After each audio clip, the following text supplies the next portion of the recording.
Muy buenos días, hermanos. Sean todos bienvenidos a la casa del Señor. Preparemos nuestra mente, nuestro corazón para alabar al único Dios, al Dios vivo y verdadero. Bienvenidos.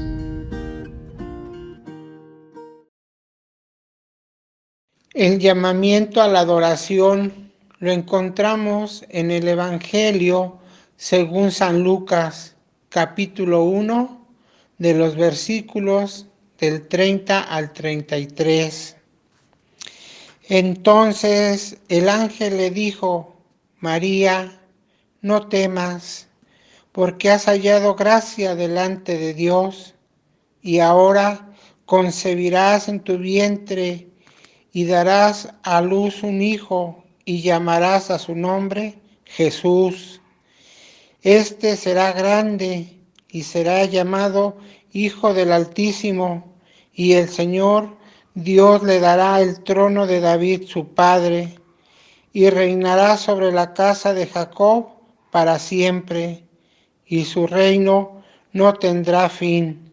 Amén.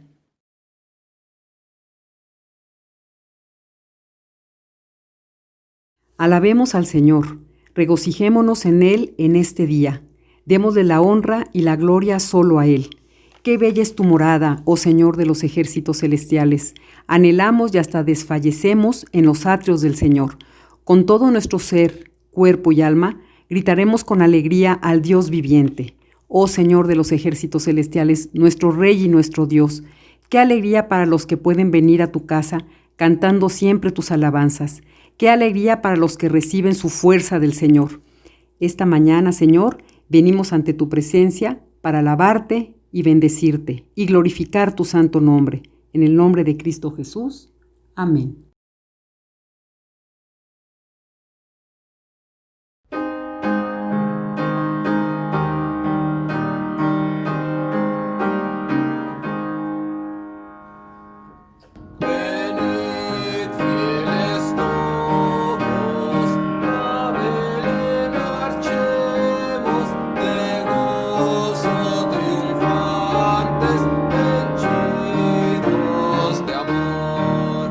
Yeah.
Buenos días, hermanos.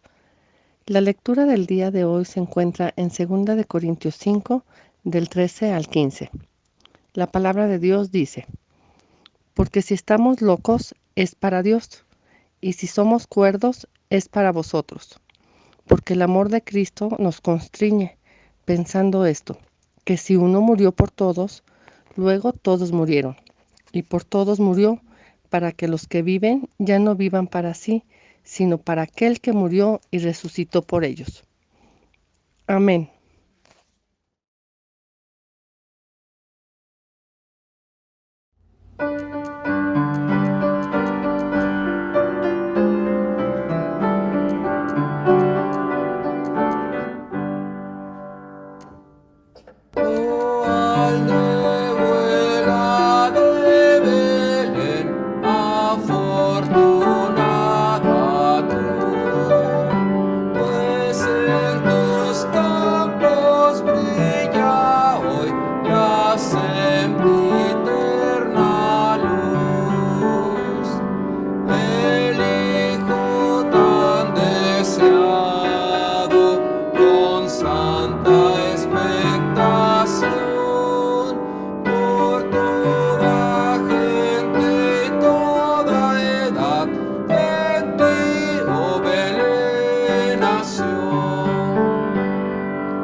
Nuestro Dios y Señor, que vives y reinas en las alturas celestiales, a tu nombre la gloria, la honra y la alabanza y toda nuestra gratitud por las bendiciones con las que sustentas nuestras vidas.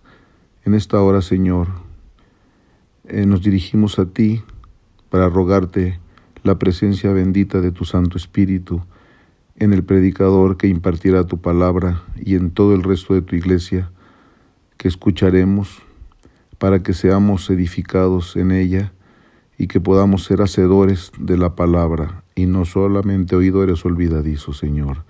Concédenos ese privilegio de ser edificados en ti y en la roca que es Jesucristo, tu amado Hijo. En su nombre oramos. Amén.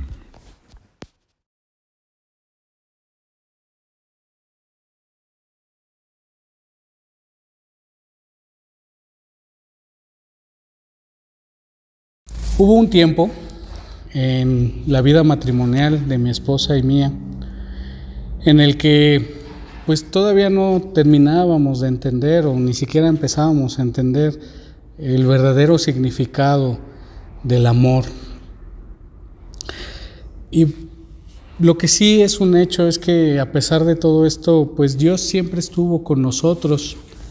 Dios se ha manifestado en nuestro matrimonio desde que empezó, incluso desde antes de empezar hasta el día de hoy. Recuerdo una ocasión en la que yo lastimé a mi esposa, la herí muy fuerte. Ella se vio muy perturbada por esta situación, incluso al grado de que pues se fue a casa de su mamá un par de días. La situación era complicada porque pues ella en realidad estaba pues ya pensando y considerando si iba a volver a casa conmigo o no, o qué era lo que iba a pasar. El daño fue muy grande, la pena que le embargó fue del mismo tamaño, muy grande. Solamente fue gracias a Dios y su misericordia que en muy poco tiempo, en un par de días, logramos reconciliarnos. Y ahí comenzó un periodo, un proceso largo, incluso podríamos hablar de 2 años, en el que el Señor nos fue mostrando cuál era el verdadero propósito del matrimonio, el verdadero sentido del amor o la verdadera definición del amor. Estamos muy agradecidos con Dios porque pues Él ha sido muy bueno con nosotros. Sabemos que hasta el día de hoy pues Él es el que nos ha mantenido juntos. Y recuerdo que en esa época, cuando estábamos reconciliándonos, estábamos retomando nuestros votos matrimoniales, estábamos queriendo reconstruir nuestro matrimonio, pues la cuestionaban mucho a mi esposa, ¿no? Y decían, ¿cómo es que lo vas a perdonar? ¿Cómo tan fácil así nada más? Incluso le llegaron a decir, bueno, ¿qué? ¿Tú estás loca? ¿O qué te pasa? Y pues bueno, damos muchas gracias a Dios que al día de hoy solamente su amor y su misericordia, el amor y la misericordia de Dios son lo único que nosotros podemos presentar como evidencia de lo que tiene unido nuestro matrimonio. Muchas gracias a Dios. Y con esta idea quisiera yo empezar la reflexión del día de hoy.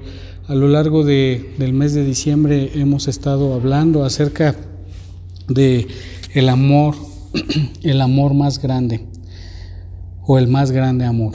Ese es el tema que hemos tenido a lo largo del mes y lo vamos a tener todavía mientras dure este mes de diciembre. Y bueno, hoy vamos a reflexionar acerca de la iglesia de Corinto y su relación y Pablo. ¿Qué relación había entre ellos y qué relación había con Pablo? Para comenzar, hermanos, pues quisiera platicarles un poco de la historia de la iglesia de Corinto. La iglesia de Corinto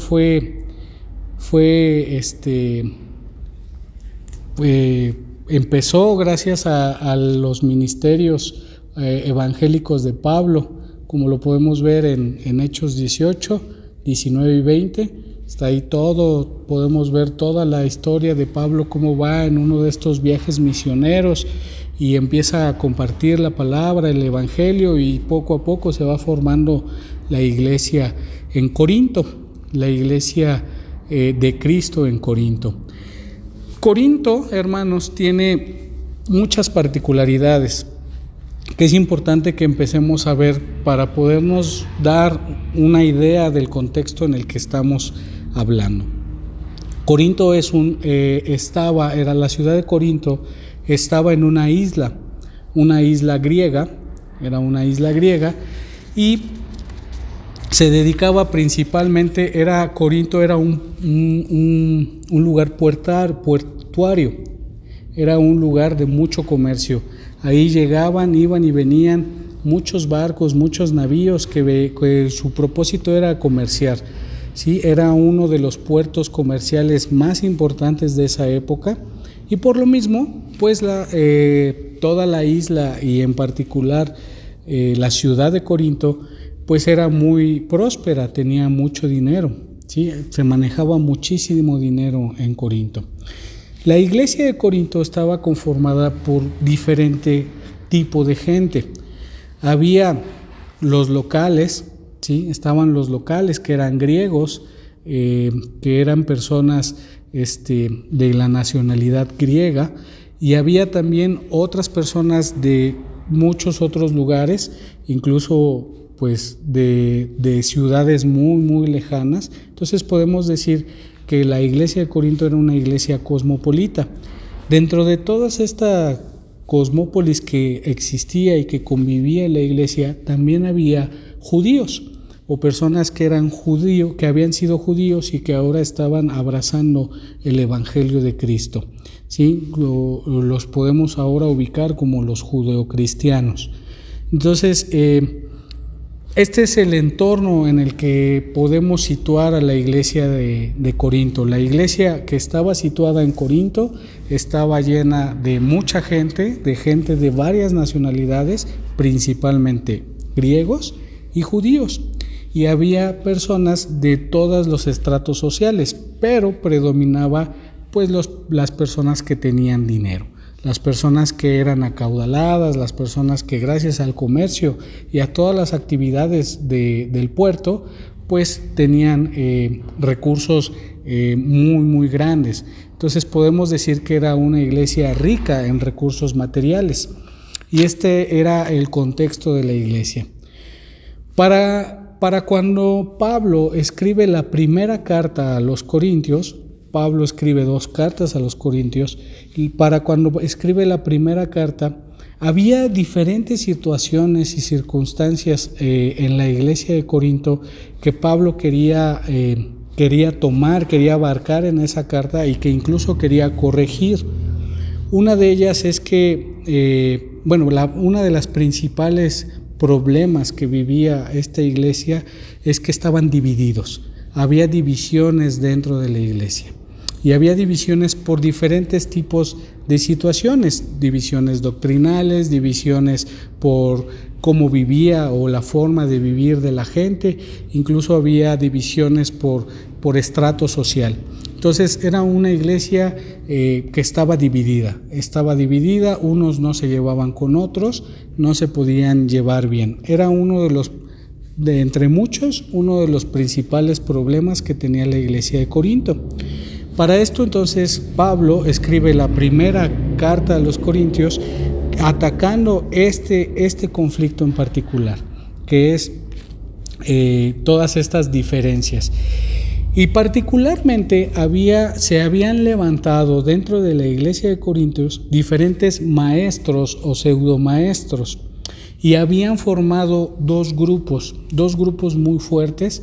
Uno liderado por los maestros griegos que estaban involucrando o estaban metiendo filosofías y pensamientos muy griegos, muy filosóficos, muy de la sabiduría griega a la iglesia, y por el otro lado estaban los que habían sido judíos que querían introducir a la iglesia o querían que la iglesia siguiera las normas religiosas de los fariseos y de los escribas judíos.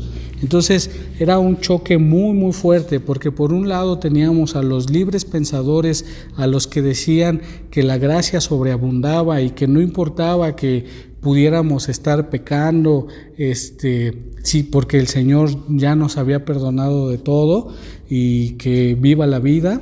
Y por el otro lado teníamos a las personas legalistas, serias, que no le daban importancia a la gracia, sino que más bien pues querían que toda la gente se comportara de una manera específica y que se cumplieran con las exigencias religiosas de los judíos. Entonces estaban los dos grupos ahí queriendo tomar control de la iglesia, y es en esta circunstancia, en esta situación en la que Pablo interviene, y primero interviene con la primera carta que envía. Y en la primera carta aborda muchos temas, y uno de los temas que aborda es acerca de la unión, de la unidad. Lo hace dando el ejemplo o asimilando a la iglesia como el cuerpo de un ser humano, en donde dice que pues un cuerpo no puede tener 2 manos derechas, un cuerpo no puede tener más de 2 ojos, que los ojos no pueden hacer la función de los pies, que el corazón no puede hacer la función del cerebro, y esa analogía es la que utiliza. Entonces él utiliza esta analogía del cuerpo para decirle a la iglesia de Corinto que cada uno tiene un lugar dentro del pueblo de Dios, dentro de la iglesia de Cristo, y que ese lugar va a estar determinado de acuerdo a sus dones, a los dones que Dios mismo le dio. Entonces, que va a haber algunos que vayan a ser maestros, algunos profetas, algunos que impartan la palabra en el púlpito y así. Entonces, algunos a atender las mesas, otros a atender las viudas. Entonces, cada uno tiene una función, pero así como el cuerpo humano no puede vivir sin el corazón, o se le dificultaría la vida sin un brazo, sin una pierna, el cuerpo de Cristo pasa lo mismo. ¿Sí? Cada uno de nosotros somos iguales para nuestro Cristo, pero cada uno debería de tener su función y cumplir con su función como en el cuerpo. Entonces esto lo hace con el afán de reconciliar esas diferencias, de poder ayudar a estos grupos que estaban en choque, para hacerles ver que principalmente no es la iglesia de unos ni de otros, sino que la iglesia es de Cristo. Él la había pagado con el precio de su sangre, y que nosotros solamente somos consiervos, ¿sí?, en el cuidado de la iglesia. Y por otro lado, aborda los temas de la sabiduría. ¿Por qué? Porque estaban estos dos grupos en donde el griego traía toda la clase o la escuela filosófica griega, en donde ser o no ser, existir o no existir, todo este tipo de cuestiones humanistas incluso se estaban permeando a la escuela, a la iglesia, y todos por el otro lado, toda la cuestión estricta, religiosa, en donde se debe de cumplir porque se tiene que cumplir, incluso los ritos más antiguos y los ritos que ya perdieron validez se tienen que seguir cumpliendo. Entonces estos dos grupos están en choque, y para poder hablarle a los dos grupos en un mismo sentir, Pablo usa la palabra de la sabiduría, y él dice que la sabiduría del mundo, ya sea de un lado con los griegos o del otro lado con los legalistas, él lo está poniendo a ellos dos en el mismo lugar, como la sabiduría del mundo no es igual a la sabiduría de Dios. La sabiduría de Dios es completamente diferente a lo que el mundo puede considerar como sabiduría, a lo que el mundo puede considerar como algo digno o como el deber ser. Y en este punto, cuando aborda la cuestión de la sabiduría, lo podemos leer en 1 Corintios 18 y 19, en donde dice: porque la palabra de la cruz es locura a los que se pierden, pero a los que se salvan, esto es, a nosotros, es poder de Dios. Pues está escrito: destruiré la sabiduría de los sabios y desecharé el entendimiento de los entendidos. Aquí está poniendo una nueva palabra Pablo en esta explicación acerca de la sabiduría, y dice muy explícitamente que la palabra de la cruz, el evangelio, en realidad lo que es el mensaje evangélico, es para aquellos que se pierden, para los que están fuera, los que están en el mundo, los que no son parte del cuerpo de Cristo. Esto es locura, y habla de la palabra locura. Y dice, esto es algo inaudito, es algo que no se puede considerar, es algo que no puede ser correcto para los ojos del ser humano común y corriente, para la sabiduría externa, para los grandes pensadores, tanto de un bando como del otro. El evangelio les va a sonar a locura. Y para ver esta locura de la cual se está refiriendo Pablo, pues podemos ver el ejemplo mismo de Cristo. Jesús es una persona que vivió en esa época. Y vamos a hacer así como un checklist de qué fue o qué representó la vida de Cristo. Pues Jesús fue un hombre que nació, perfecto, check. cualquier persona lo puede entender, cualquier persona lo puede asimilar. Todos los seres humanos nacemos de alguna u otra forma, no hay nada extraordinario. Eso pues no me parece, no le puede parecer a cualquier otra persona como algo extraño. Ahora, Jesús sufrió en la corte, ¿sí? Él fue enjuiciado.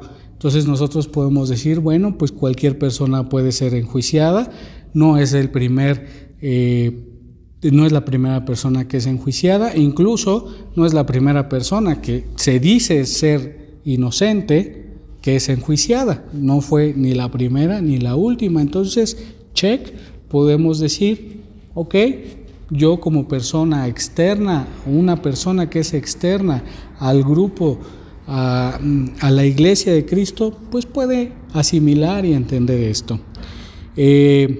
Jesucristo murió, Jesús murió y murió en la cruz.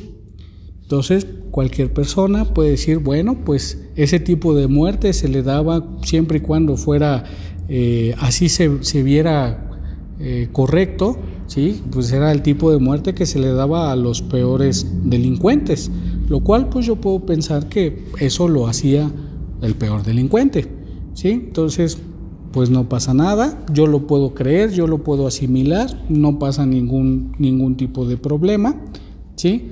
Cualquier persona puede asimilar y creer esto, no hay nada extraño. Pero después empieza el conflicto. ¿Por qué? Porque este Jesús del cual Pablo estuvo predicando y este Jesús que nosotros predicamos no solamente nació, vivió, sufrió y murió. Eso cualquier ser humano lo hace. Este Jesús resucitó. Entonces es en donde esto ya hace choque, cortocircuito en cualquier otro tipo de sistema de inteligencia o de sabiduría. ¿Cómo? Eso no puede ser. No ha habido ningún ser humano que haya vencido la muerte. Esto es inaudito, esto no es eso. ¿Sabes qué es? Esas son puras locuras. Eso no puede ser cierto.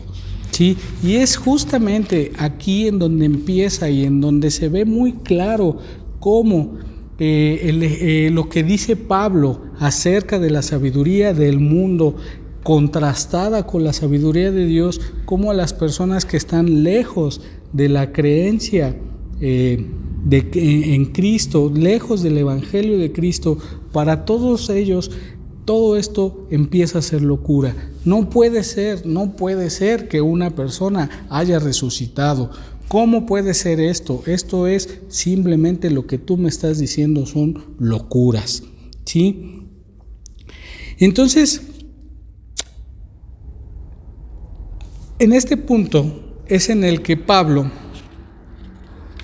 empieza y les dice a todos cómo y por qué este conocimiento es locura para todos ellos. Y lo podemos ver en 1 Corintios 22 al 24, más específico.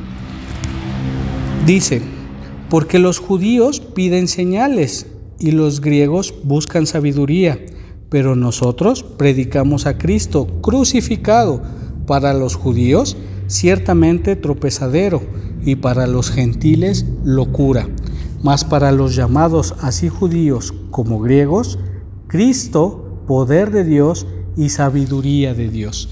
Este es el resumen de lo que está explicando Pablo, ¿sí? ¿Por qué? Porque dice, para los griegos, para algunos, unos van a pedir, pues bueno, yo quiero ver, yo quiero evidencias, yo quiero saber, a ver, si tú no me das evidencias, yo no puedo creer esto. Y los otros van a decir, no, yo no puedo pensar que eso ha pasado, eso no. Y dice, incluso para los que no están dentro del contexto es locura, pero para los que han sido llamados a través de la sangre de Cristo, ya sean judíos o sean gentiles, griegos, que no son judíos, cualquier otra persona que no sea judía, cualquiera que ha sido llamado, para nosotros los llamados, el Evangelio de Cristo, ¿sí?, es poder de Dios y sabiduría de Dios, ¿sí? Para nosotros hablar del Cristo resucitado, del Jesús resucitado, es sabiduría de Dios. Esto no es locura, es poder de Dios y sabiduría de Dios. Y así todo el libro, la primera carta a los Corintios continúa dando las instrucciones pertinentes acerca de otros datos, de otros errores que se estaban cometiendo en la iglesia de Corinto. Muchos otros errores que se estaban cometiendo. Incluso después de que Pablo envía esta carta, tiempo después, él personalmente visita Corinto, va a la iglesia que está en Corinto, habla con los hermanos, hace esta labor de reconciliación, hace esta labor, este esfuerzo por unir a los hermanos, porque ellos se reconcilien unos con otros. Va y todavía después de que va, los visita, trabaja con ellos, los pastorea, los discipula, se va de Corinto y se entera que todavía hay rezagos de este conflicto.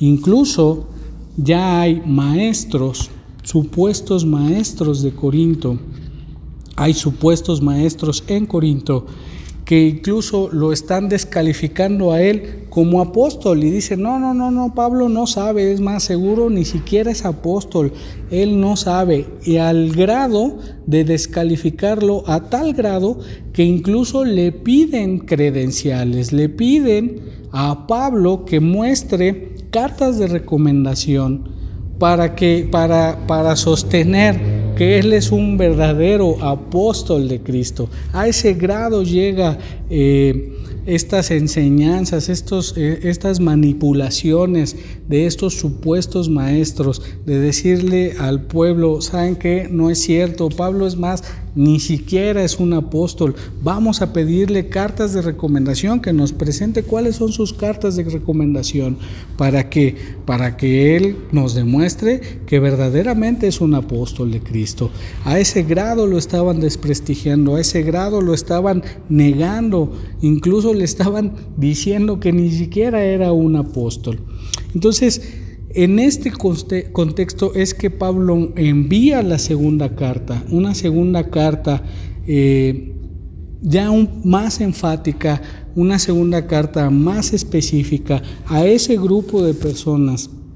Claro, dirigida a toda la comunidad, a toda la iglesia en Corinto, pero específicamente a ese grupo de personas que siguen empecinados en manchar el nombre de Pablo y por ende el nombre del Evangelio al cual fueron llamados.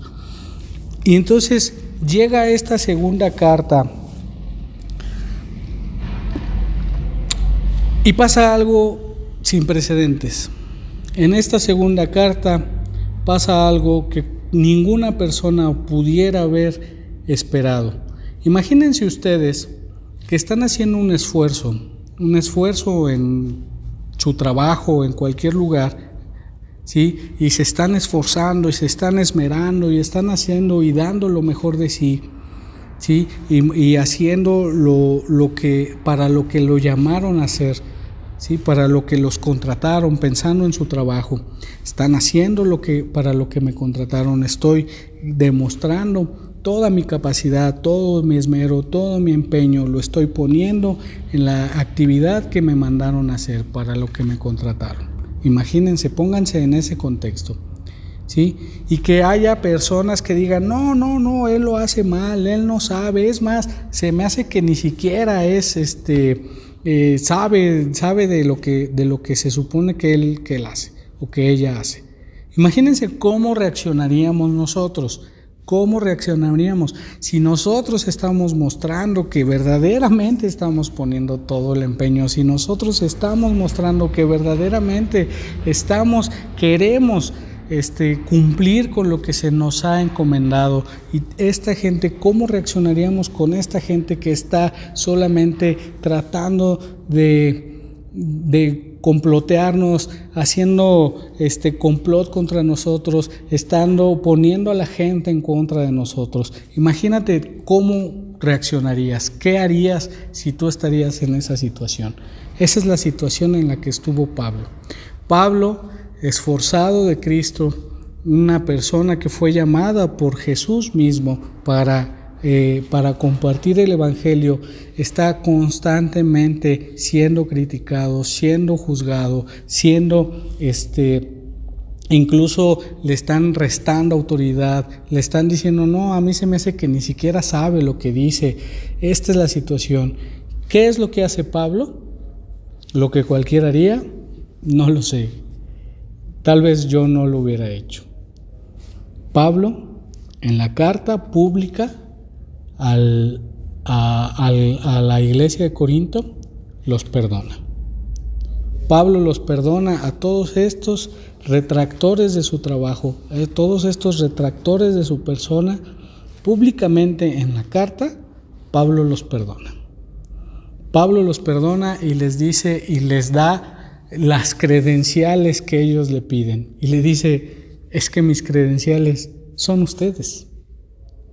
Mis credenciales es esta iglesia. ¿Por qué? Porque esta iglesia no la levanté yo, dice Pablo. Esta iglesia la levantó Cristo, porque esta iglesia es de Cristo y le pertenece a Cristo. ¿Sí? Yo, como ustedes, vuelve a decir Pablo, solo soy consiervo de Cristo. ¿Sí? Yo no soy, los aplausos no son para mí, son para Cristo, porque la iglesia es de Cristo. Y si tú me pides credenciales que muestren que soy un apóstol de Cristo, ustedes son la credencial. Ustedes son el fruto del trabajo de Cristo en este lugar, en esta nación. No hay mejor credencial que dar. Entonces Pablo, dándole un giro completamente a lo que cualquier persona hubiera hecho, a lo que cualquier persona a la acción que hubiera tomado con estas personas, Pablo los perdona, y no solo los perdona, sino que sigue enseñándolos, sino que sigue ministrándolos, sino que sigue dándoles ese seguimiento, ese pastoreo, ¿para qué? Para que recapaciten y vuelvan a los pies de Cristo. Esa fue la acción de Pablo. Y Pablo se da cuenta, Pablo ya se había dado cuenta de qué tipo de personas son estas personas con las que se está encontrando. Pablo se dio cuenta que estas personas son las personas de ese tipo, del que se comportan de una forma solamente para que me vean qué bueno soy, mira qué agradable, mira qué bonito habla con denuedo, dice incluso Pablo, ¿no? Que hablan con denuedo, hablan con una elegancia, hablan con mucho conocimiento bíblico y mira cómo se muestran y son muy buenos al andar y son muy buenos con la gente. Pero solamente era una fachada. Pablo se da cuenta que estas personas, su carácter, su forma de ser, su forma de llevarse, solamente representaban una fachada. Y lo pone en evidencia en la carta. En 2 Corintios 5, 11 y 12 dice, conociendo pues el temor del Señor, persuadimos a los hombres, pero a Dios le es manifiesto lo que somos, y espero que también lo sea a vuestras conciencias. No nos recomendamos pues otra vez a vosotros, sino os damos la ocasión de gloriarse por nosotros, para que tengáis con qué responder a los que se glorían en las apariencias y no en el corazón. ¿Sí? Aquí le está hablando a la iglesia de Cristo y le dice, tengan cuidado de esas personas que solamente son pura apariencia, que solamente son muy bonitos, son muy lindos, son perfectas personas por fuera, pero que por dentro no lo son, no son como dicen ser. Tengan mucho cuidado de ellos. Tengan cuidado, y aquí los pone en evidencia y dice: no nos recomendamos pues otra vez a vosotros, sino que os damos ocasión de gloriarse por nosotros. ¿Sí? No es que yo me tenga que estar recomendando, no es que yo tenga que estar presentando mis credenciales, sino que ustedes tienen la oportunidad de gloriarse de mí, de nosotros. Habla de todos ellos que están trabajando en el trabajo de Cristo.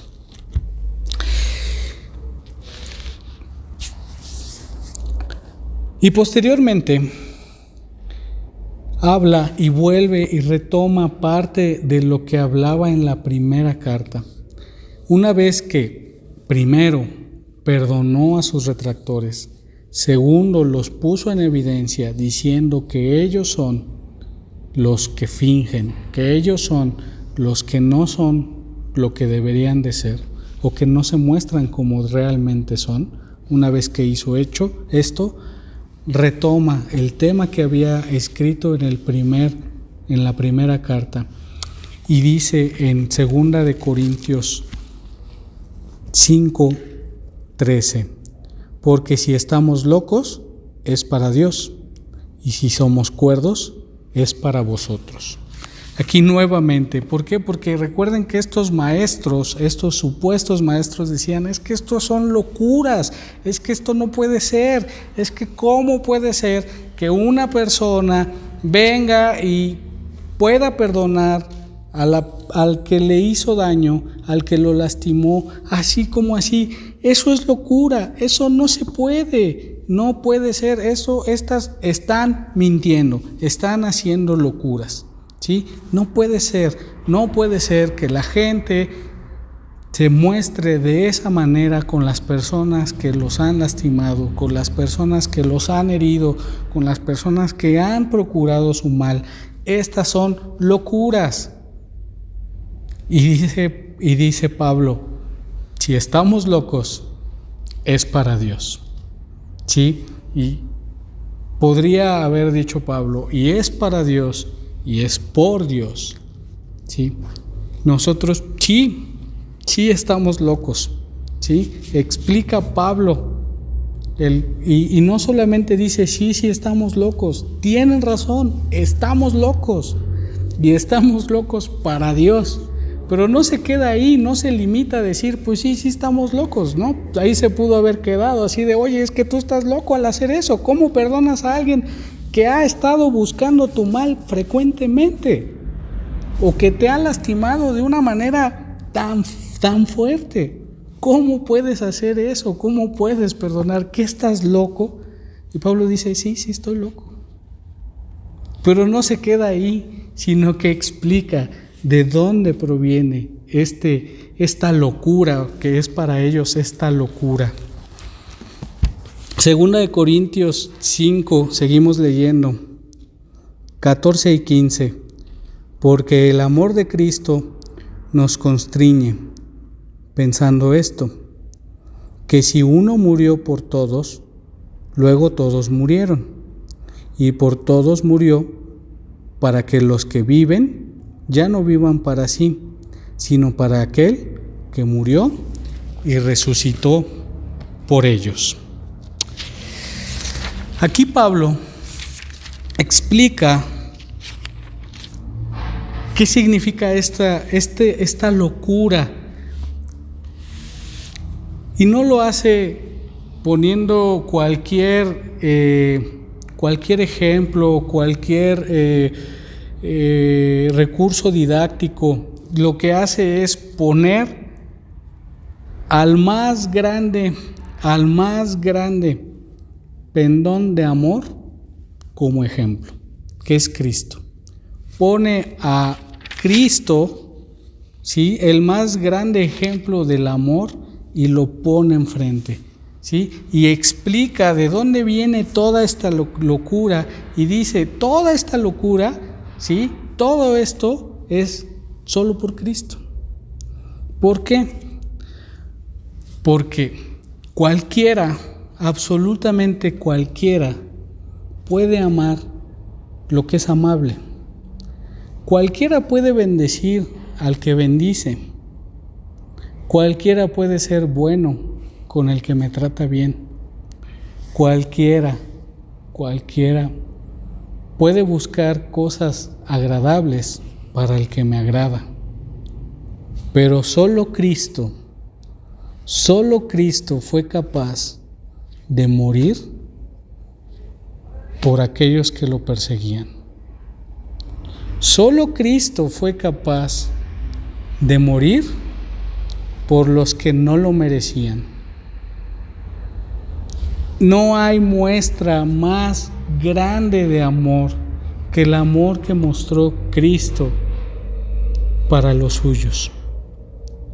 El amor de Cristo es tan diferente al amor como el mundo lo percibe, tan diferente, ¿sí? Porque el mundo es lo que nos enseña a amar al que se porta bien conmigo. Bueno, si eres bueno conmigo, yo soy bueno contigo. Bueno, si eres agradable, yo soy agradable.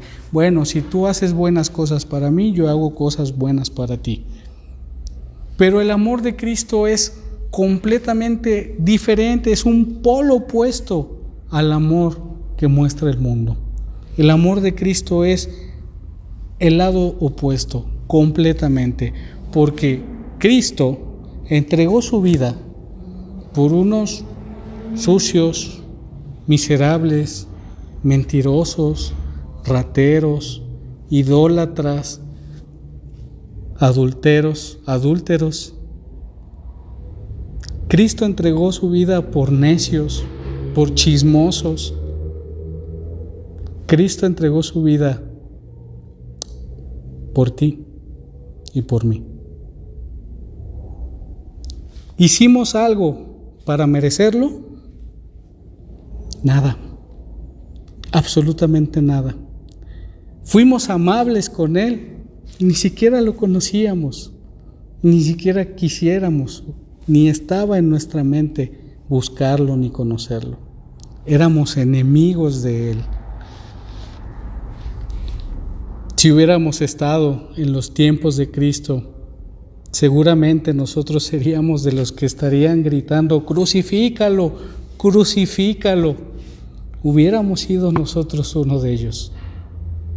Eso se los aseguro, hermanos. ¿Hay algo que nosotros hayamos hecho, algo que mereciera ese amor que Cristo nos dio? No. Este es el verdadero significado del amor, hermanos. Ser capaz de despojarte a ti mismo en beneficio de alguien, aun cuando no lo mereciera. En la historia que les platicaba al inicio, mi esposa entendió esto. Yo no merecía el perdón de mi esposa, hermanos. Yo no lo merecía. La había dañado, la había maltratado. Había herido partes muy internas de su corazón. Sin embargo, mi esposa, capacitada por el Espíritu Santo, se pudo despojar de sí mismo, de su dolor, de su aflicción, y pudo perdonar a alguien que no lo merecía. Eso, hermanos, ese es el verdadero significado del amor. Y para el mundo, ese amor es un amor de locos.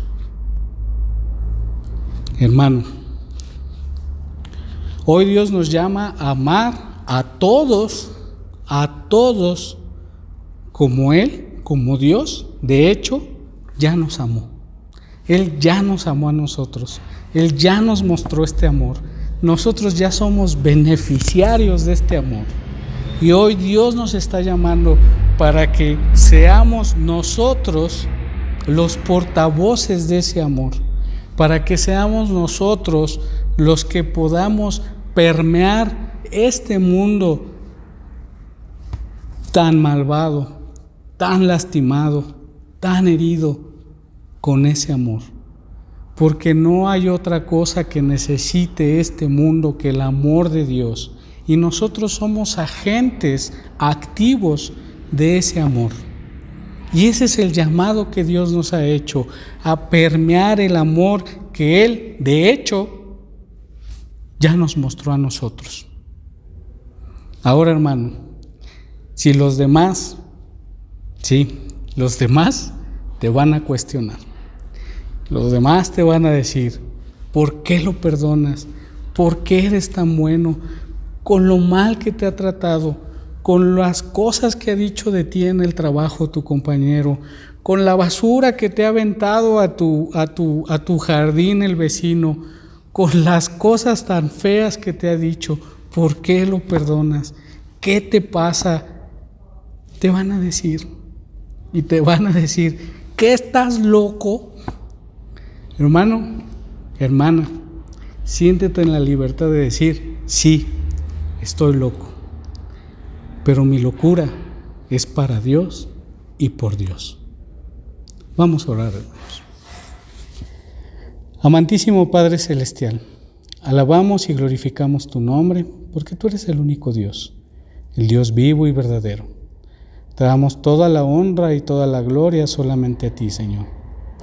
Reconocemos, Padre, que nosotros somos seres imperfectos. Reconocemos, Señor, que esto que tú nos dices es tan difícil, Señor. Somos muy egoístas. Solamente pensamos en nosotros.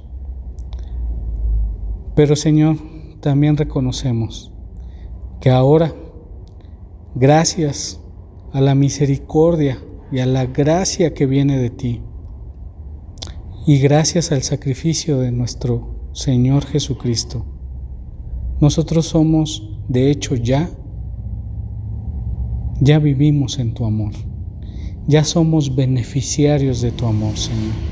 Nosotros ahora ya disfrutamos y somos y vivimos y somos testigos vivenciales de tu amor, Señor. Gracias por eso, Señor. Gracias, Padre, porque tú nos conoces. Somos necios, somos groseros, somos altaneros, somos egoístas, idólatras, ególatras.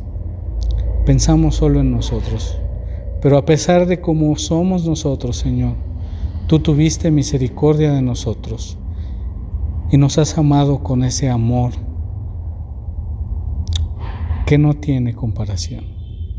Te suplicamos, Padre, que tú, a través del Espíritu que ya mora en nosotros, nos habilites para poder demostrar que es el verdadero amor, para que podamos, Padre, ser agentes de tu amor, para que podamos, Señor, permear este mundo tan herido, tan lastimado, con tu amor, no con el nuestro, Señor. El nuestro es imperfecto, es egoísta, como nosotros. Con tu amor, Señor.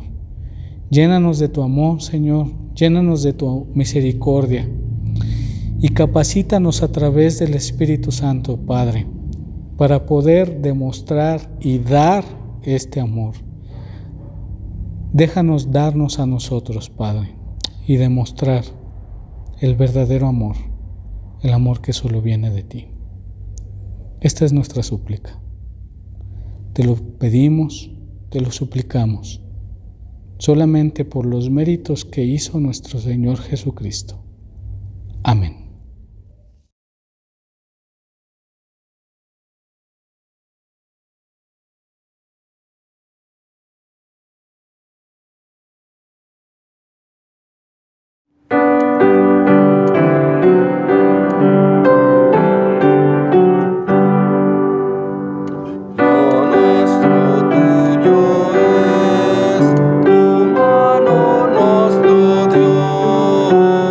Por eso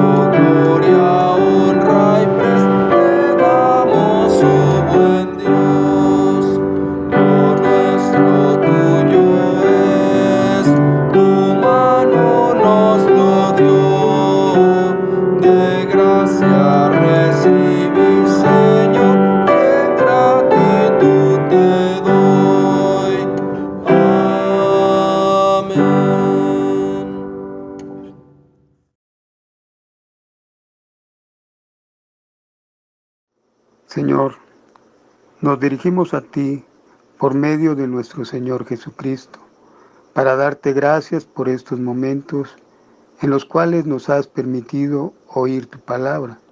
Así también nos permites ofrendar con amor y agradecidos de lo mucho que tú nos das.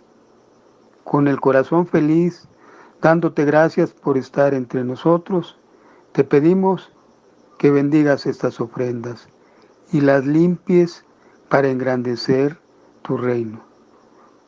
Todo esto te lo pedimos en nombre de nuestro Señor Jesucristo. Amén.